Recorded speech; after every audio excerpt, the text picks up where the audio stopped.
To use the oven, make sure that the gas switch right here is turned on along with the cooker switch. Open the lid, load the food inside, twist these knobs right here to turn on the oven, push, twist to the right,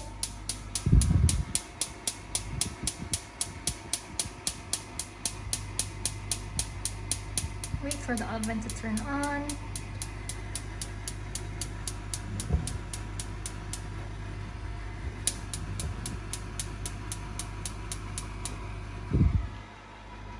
Twist this to the left for the light.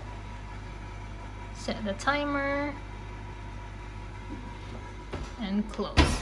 Once you're done, make sure to turn it off along with the cooker switch.